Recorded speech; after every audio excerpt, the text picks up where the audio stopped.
चलिए एक बार फिर मजेदार तरीके से निकेश सर आपके लिए लेकर आए फिजिक्स का लेसन जो है प्रकाश का परावर्तन और अपवर्तन। इससे जितने भी आंकिक प्रश्न परीक्षा में इस साल पूछे जाने हैं, बहुत ही मजेदार न्यूमेरिकल जो आपको, क्योंकि फिजिक्स अगर मेरे प्यारे बच्चों सीखनी है तो इसमें ज्यादा नंबर लाने तो आपको सबसे ज्यादा न्यूमेरिकल लगाने चाहिए। न्यूमेरिकल जितना ज्यादा आप लगाएंगे उतनी ही बेहतर तरीके से आप प्रिपरेशन कर पाएंगे। न्यूमेरिकल अगर चुटकियों में ना सिखा देनी के सर तो पढ़ाना छोड़ देंगे और अपने चैनल को ला करके यूं ही छोड़ देंगे। अगर आपको एक बार में न्यूमेरिकल लगाना ना है तो हम सच्ची बोल रहे हैं, भगवान की कसम पढ़ाना छोड़ देंगे अगर ये न्यूमेरिकल, किसी भी प्रकार का न्यूमेरिकल एक बार में आपके दिमाग में ना आ जाए। क्या बात करते हो, क्या बने रहिए अपने प्यारे से चैनल से और बता दीजिए दोस्तों को कि इससे बेहतर अब आपको कहीं सीखने को नहीं मिलेगा। बात करते हैं प्रकाश का परावर्तन और अपवर्तन संबंधित जितने भी न्यूमेरिकल इस लेसन में है, आपको सिर्फ चुटकियों में ना सिखा दे तो कहना। इसकी जो डेफिनेशंस है मैं बात को बताऊंगा कि प्रकाश का परावर्तन क्या होता है। आपको पता ही होगा कि जब प्रकाश की किरण किसी चिकने माध्यम या तल पर पड़ती है तो वापस उसी माध्यम में लौट जाती है, जिसे प्रकाश का परावर्तन कहते हैं। लेकिन वो वही बात मैं नहीं करूंगा। सबसे पहले मैं आपको सबसे मोस्ट इंपॉर्टेंट न्यूमेरिकल जो है इस साल परीक्षा में पूछे जा सकते हैं उसकी बात मैं करूंगा। मेरे प्यारे बच्चों देखते हैं न्यूमेरिकल क्या कहता है कि प्रकाश निर्वात में प्रकाश की चाल या वेग, यानी निर्वात क्या होता है, निर्वात हवा हो, निर्वात की जगह पे हवा हो जाएगा। हवा में प्रकाश की चाल तो भी सही, वायु में प्रकाश की चाल तब भी यही बात, और निर्वात में प्रकाश की चाल तब भी यही बात। भाई ठोक लो दिमाग में। मैंने क्या बताया कि प्रकाश जो है यानी किसमें, निर्वात में प्रकाश की चाल, निर्वात यदि कहे तब भी बात वही, हवा में कहे तब भी बात वही, और वायु में कहे, क्योंकि ये साइनोनिम्स है, पर्यायवाची है। निर्वात, प्रकाश, वायु तीनों चीजें दिमाग में डाल लो यार, बहुत ही आसानी से सीखेंगे। निर्वात में प्रकाश की चाल कितनी है, देखो सीधी सी बात दी हुई, कितनी दी, 3 × 10⁸ मीटर प्रति सेकंड। पारदर्शी शीशे जो इसके दोनों तरफ देखा जा सकता है, पारदर्शी शीशा है जिसका अपवर्तनांक दिया हुआ 1.5 है, में प्रकाश की चाल ज्ञात कीजिए, यानी माध्यम में प्रकाश की चाल ज्ञात कीजिए। मैं एक छोटा सा इस ऐसे क्वेश्चनों के लिए एक ही फार्मूला आप ध्यान रखिए, वो है अपवर्तनांक। क्या है बेटा, अपवर्तनांक। अपवर्तनांक बराबर होता है निर्वात में प्रकाश की चाल, निर्वात में प्रकाश की चाल बटे माध्यम में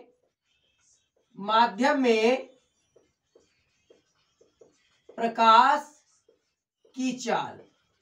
ये दिया, यही फार्मूला ऐसे क्वेश्चनों में बहुत ही आसानी से लगाएंगे। अब अपवर्तनांक तो दिया है, अपवर्तनांक दिया है, निर्वात में प्रकाश की चाल दी हुई है, फार्मूला यही भेजे में डाल लीजिए, आप लोग दिमाग में डाल लीजिए, बहुत ही आसानी से। और माध्यम में प्रकाश की चाल का मतलब होता है जैसे यहां पर लिखा हुआ है, पारदर्शी शीशे जिसका अपवर्तनांक में प्रकाश की चाल ज्ञात करनी है, माध्यम में यानी किसमें, कि पारदर्शी शीशे में, यानी वो कोई किसी प्लास्टिक में पूछे किसी में, वो माध्यम ही रहता है। मेरे प्यारे बच्चों अपवर्तनांक कितना दिया हुआ है, 1.5 बराबर निर्वात में प्रकाश की चाल, वायु में प्रकाश की चाल, हवा में प्रकाश की चाल कितनी है वो तो अंडरस्टूड है, समझते हैं, 10⁸ मीटर। और जिसको निकालना है मैं उसको मान लूंगा यक्स। क्या मान लिया मैंने, यक्स मान लिया। अब क्या करेंगे, इसको अगर डायरेक्टली आप समझे तो यक्स की मल्टीप्लाई करके इसको अपान में भेजिए, अगर नहीं समझते तो इसके अपान में 1 मान लीजिए। एक से कोई फर्क नहीं पड़ता है, मल्टीप्लाई करिए, क्रॉस मल्टीप्लीकेशन होगी मेरे प्यारे बच्चों, यक्स की 1.5 से तो 1.5 यक्स बराबर, और इक्कम इतना ही रहेगा 3 × 10⁸, और ये गुणा में है तो आप हाई स्कूल के बच्चे हैं तो जानते ही हैं, तो क्या हो जाएगा मेरे प्यारे बच्चों, यक्स बराबर 3 × 10⁸ बटे 1.5 हो गया। इतना तो आपके समझ में आ ही गया है। तो अब क्या करते हैं, आप इसमें पता है कि पॉइंट के बाद यह कितने नंबर है, कितने नंबर है? एक। 5 लिखा हुआ है, पॉइंट हटाएंगे तो ऊपर 1 जीरो ही बढ़ाएंगे, ऊपर हो गया 30, नीचे है 15। 15 के पढ़ा, अगर 15 का पढ़ा 2 बार पढ़ा जाए, यानी 15 एकम 15, 15 दूनी 30, तो दोनों का दूना से कट गया, यानी x बराबर 2 गुणे 10 की घात 8 मीटर प्रति सेकेंड निकल आई। किसकी चाल? पारदर्शी शीशे जिसका अपवर्तनांक है में प्रकाश की चाल कितनी है? तो x बराबर कितनी आ गई? 2 गुणे 10 की घात 8 मीटर प्रति सेकेंड। चलते हैं अगले न्यूमेरिकल की ओर। चलिए अगला बिल्कुल इसी तरीके से, इसी तर्ज पे, इसी फार्मूले पे अगला न्यूमेरिकल क्या कह रहा है? जल में प्रकाश की चाल। अभी वो क्या बता रहा था? पारदर्शी शीशे में निक पता करनी थी, यानी अब माध्यम में प्रकाश की चाल दी हुई है। जैसे जल में प्रकाश की चाल दी हुई है, यानी कांच में दी हुई और प्लास्टिक में दी हुई हो, किसी में दी हुई हो, माध्यम में प्रकाश की चाल ही मानी जाती है। अब इतने 2.25 गुणे 10 की घात 8 मीटर प्रति सेकेंड है। यदि जल का अपवर्तनांक 4/3 हो, क्या? जल का अपवर्तनांक 4/3 हो, तो निर्वात में प्रकाश की चाल ज्ञात करनी है। मेरे प्यारे बच्चों, फार्मूला अपना वही डालेंगे, इसे तकिया कलाम बना लीजिए। अपवर्तनांक बराबर होता है निर्वात में प्रकाश की चाल। निर्वात में प्रकाश की चाल, निर्वात में प्रकाश की चाल बटे माध्यम में प्रकाश की चाल। निर्वात में प्रकाश की चाल बटे माध्यम में प्रकाश की चाल। यार अब सीधी सी बात, अपवर्तनांक दिया है। अपवर्तनांक पिछले क्वेश्चन में 1.5 दिया हुआ था, इस बार कितना दिया हुआ है? 4/3। तो डालेंगे 4, कितना डाल देंगे? 4/3। 4/3 बराबर निर्वात में प्रकाश की चाल ज्ञात करनी है, तो इसको मान लेंगे x। और यहां पर कितना? माध्यम में प्रकाश की चाल तो दी हुई है, कितनी दी है? 2.25 गुणे 10 की घात 8। कितना आसान हो जाएगा यार। फिर ये बराबर का निशान है, इनकी क्रॉस मल्टीप्लाई 3 की x से करेंगे तो जाएगा 3x बराबर, अब इसकी मल्टीप्लाई 4 गुणे 2.25 गुणे 10 की घात 8 गुणा कर लीजिए।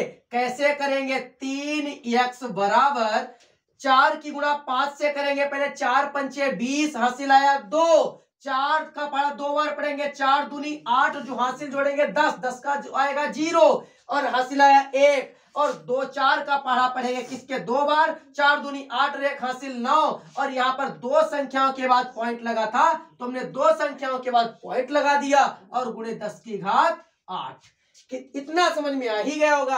अब क्या करेंगे? x बराबर 9.00 गुणे 10 की घात 8 बटे 3। अब 3 के पहाड़े में 9 कितनी बार में आएगा? ये तो पता है, 3 एकम 3, 3 तिया 9। x बराबर 3.00 गुणे 10 की घात 8 मीटर प्रति सेकेंड। फिर वही निकला है निर्वात में प्रकाश की चाल। चलते हैं अगले न्यूमेरिकल की ओर। अगला क्वेश्चन देखिए, वायु तथा कांच। क्या मैंने बताया था? निर्वात, वायु, हवा, वही बात आ गई।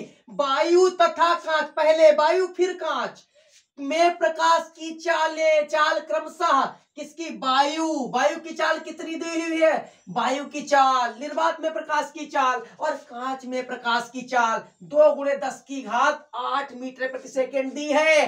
वायु के सापेक्ष कांच का अपवर्तनांक ज्ञात करना है। वायु के सापेक्ष कांच का, बिल्कुल आसान यार। फिर से वही बात, अपवर्तनांक ज्ञात करना, तो क्या लिखेंगे?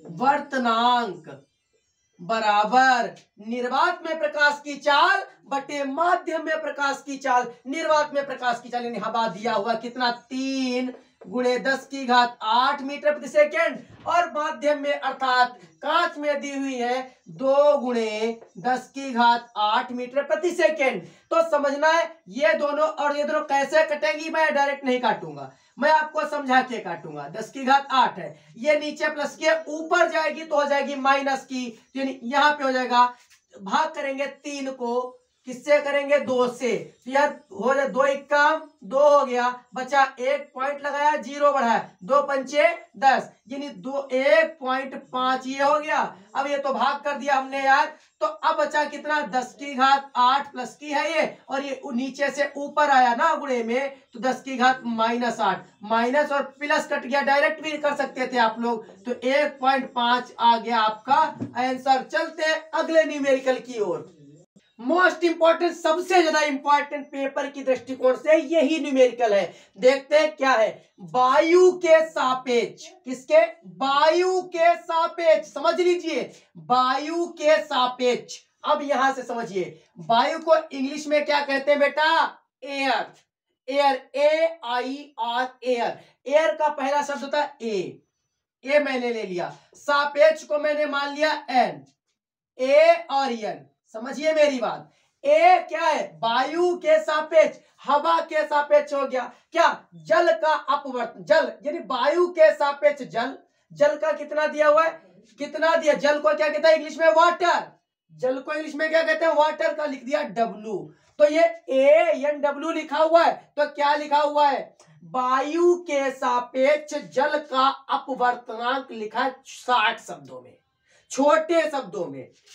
क्या है? सापेक्ष को यन माना, जो वायु दिया तो सब ए लगा दिया, एयर है ना, तो ANW का मतलब क्या हो गया कि वायु के सापेक्ष पानी यानी जल का अपवर्तनांक कितना दिया हुआ है मेरे प्यारे बच्चों? 4/3 दिया हो, कामा लगा दिया। फिर यानी कांच का भी तो पूछ रहा है, तो क्या करेंगे? फिर ये भी तो वायु के सापेक्ष है, तो AN लिख दिया। और कांच को इंग्लिश में कहते हैं ग्लास।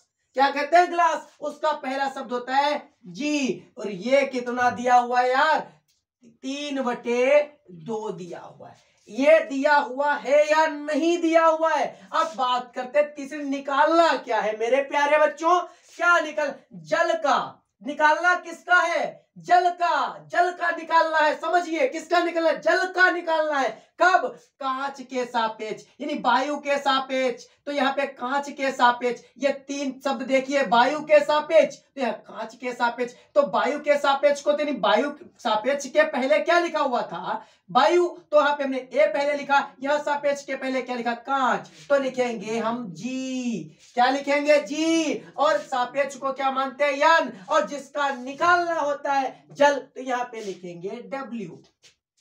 ये निकालना है मेरे प्यारे बच्चों, किसका? अब समझिए, पानी का कांच के सापेक्ष, जल का कांच के सापेक्ष, हो गया काम। ये निकलना। फार्मूला देखिए क्या होता है, जिसका निकलना लिखेंगे यहाँ पे GNW बराबर।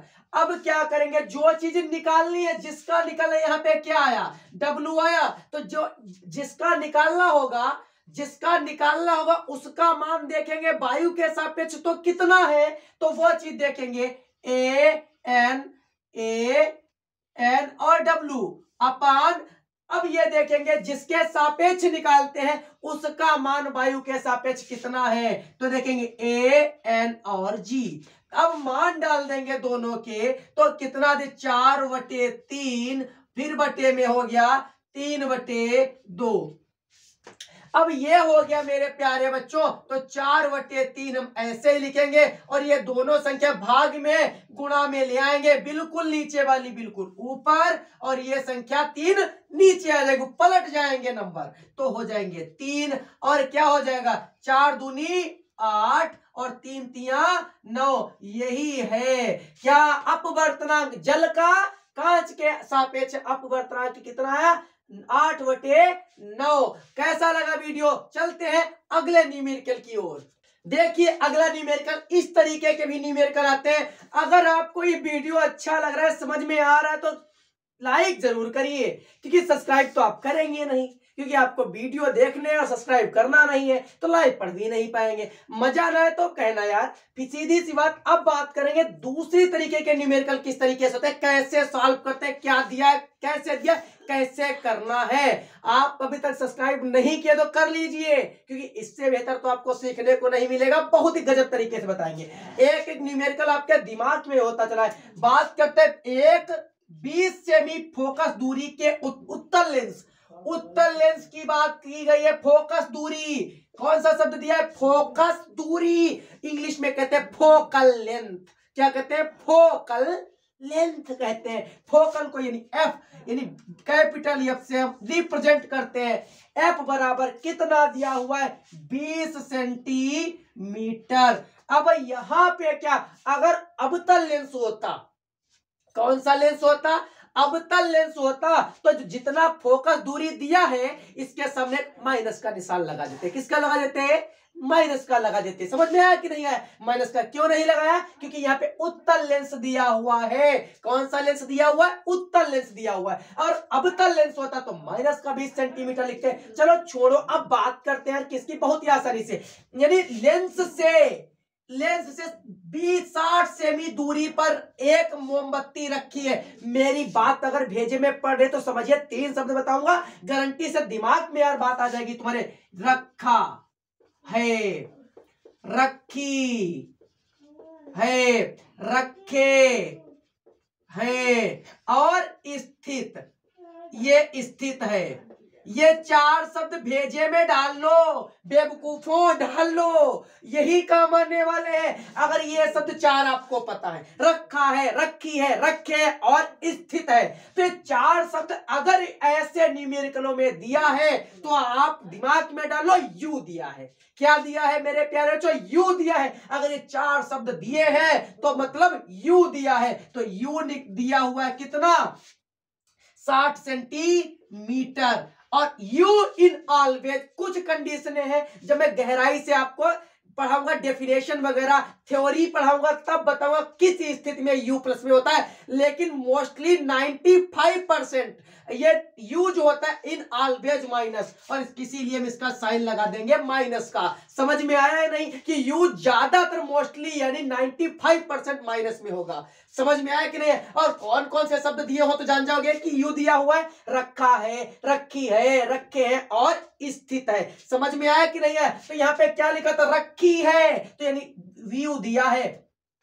इतना समझ में आया? और एक चीज, प्रकृति ज्ञात कीजिए, प्रकृति ज्ञात कीजिए। और एक ये वाला स्थित है, यानी छोटी की मात्रा ता में लगी स्थिति, वो स्थित और स्थित दोनों में अंतर है। देखिए, एक स्थित होता है, एक स्थिति होता है। तो जो स्थिति होगा, छोटे की मात्रा ताप पर आएगी, वो वी मानी जाती है। यानी कितनी दूरी बीच की पूछ रहा है, कितनी दूरी, यानी वी पता करना मेरे प्यारे बच्चों। वी हमको फाइंड आउट करना है, निकालना है। सीख जाइए प्यार से। कैसे सीखते हैं ये आप बात करते हैं। देखिए, अब यहां पर बात की गई लेंस की।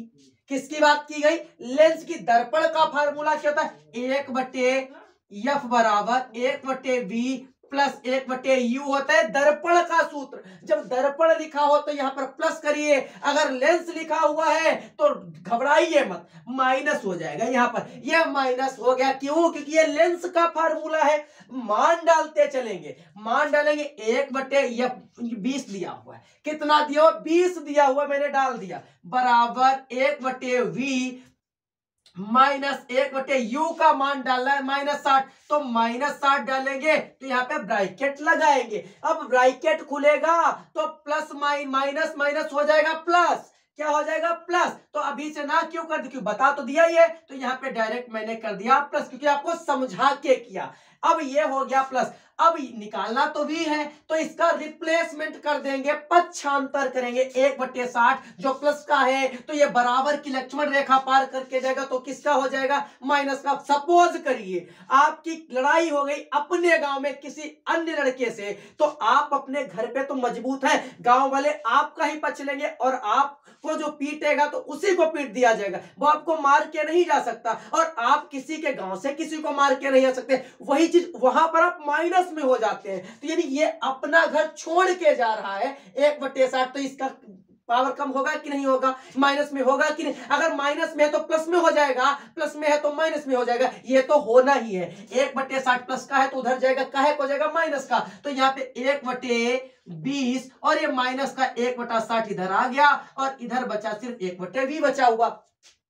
इतना समझ में आया। अब एक बात, परिमेय संख्या नहीं रेशनल नंबर आपने पढ़ रखा है, 6 से 8 तक आपने रेशनल नंबर बहुत पढ़े। परिमेय संख्या भिन्न, भिन्नों का जोड़ घटाना गुणा भाग खूब पढ़ा होगा। तो तब ये भिन्न तब तक नहीं जुड़ते हैं या घटते हैं जब तक इनके डेनोमिनेटर अर्थात हिंदी में हर कहते बराबर नहीं होंगे। नीचे की संख्या हर, ऊपर की संख्या को अंश कहते हैं। यहां पर 60 है, यहां पर 20 है यार। तो समझिए इनका एलसीएम यानी आपको लासा निकालना पड़ेगा, समझिए सीधी सी बात। और यहाँ पे 60 है, यहाँ पर है 20। तो क्या 20 के पहाड़े में 60 आ सकता है? साधारण ही बताएंगे, सिंपली से 20 का पढ़ा अगर आपको आता तो आप जान जाएंगे। 20 से कम 20, 20 दूना 40 और 20 तिया 60 होता है। तो 3 बार में अगर इसकी मल्टीप्लाई की जाए तो यहां पर आ जाएगा आपका 60 आ जाएगा। कितना आ जाएगा? 60 आ गया। तो अब देखिए कि 3 एकम 3 हो गया और माइनस का 1 और इधर भी 60 और इधर भी 60, तो एक बार ही लिखेंगे और बराबर 1/v लिख दिया। तो कोई दिक्कत, 3 या प्लस का है, 1 माइनस का घट जाएगा, बचेगा 2। तो यानी अब 2 बच गया यहाँ पर, तो 2/60 हो गया बराबर 1/v है। और 60 कम 60 होता है तो मैंने 60 लिख दिया बराबर 2 की v से गुणा की तो 2v हो गया। तो v बराबर 60/2 हो जाएगा। भाग तो आता ही होगा यार, तो क्या हो जाएगा? v बराबर 30 सेंटीमीटर आ गया answer. That is the answer. बहुत ही गजब तरीके से मैं आपको पढ़ा रहा हूं। अगर ये भी आपको वीडियो अच्छा लगे, न्यूमेरिकल पता करने का आसान तरीका लग रहा है तो ठोक दीजिए, कमेंट करिए, लाइक करिए, सब्सक्राइबर और अपने दोस्तों में शेयर जरूर करिए। मैं अगला वीडियो, अगर आपकी कमेंट आएगी तो मैं अगला वीडियो इससे भी बेहतर आपको पूरा का पूरा, कितना भी टाइम 20-25 मिनट का वीडियो बनाना पड़े, मैं उसी पूरे के पूरे मिनट में 25 मिनट में पूरा लेसन ही क्लियर करके रख दूंगा कि आज अगर आपको इस लेसन से कोई भी क्वेश्चन आएगा तो आप एक बार निकेश सर को जरूर याद करेंगे, क्या टीचर है। मिलते हैं अपने अगले से वीडियो में, तब तक के लिए देखते रहिए अपने प्यारे से चैनल को, रिवीजन करते रहिए इंग्लिश बाय एनडी को और दोस्तों को भी बताते रहिए। चलिए मिलते हैं अगले वीडियो में।